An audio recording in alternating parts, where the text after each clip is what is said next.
এবার মধ্যপ্রাচ্যের উত্তেজনা সরাসরি প্রভাব পড়েছে ক্রিকেটে। ইরানে যুক্তরাষ্ট্র ও ইসরায়েল হামলার পর আকাশপথে বড় ধরনের বিঘ্ন তৈরি হয়েছে। এর ফলে আবুধাবিতে আটকে পড়েছেন ইংল্যান্ড লায়ন্স ও পাকিস্তান শাহিনস দলের ক্রিকেটাররা।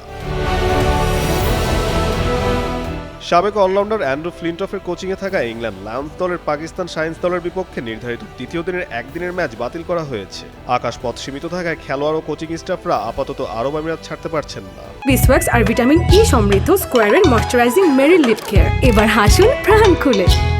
এই অনিশ্চয়তার মাঝে আবেগঘন বার্তা দিয়েছেন ইংল্যান্ড লায়ন্সের আরেক কোচ জনি বেয়ারস্টো। ফ্লাইট বাতিলের পর কোনো স্পষ্ট বার্তা না পেয়ে তিনি যুক্তরাজ্যের প্রধানমন্ত্রী ক্লিয়ার স্টারমারকে উদ্দেশ্য করে লেখেন, আপনি কি আমাদের দেশে ফিরিয়ে নিতে পারবেন? আর এই একটি বাক্যে যেন ধরা পড়ে বেয়ারস্টোর ঘরে ফেরার তীব্র আকুতি।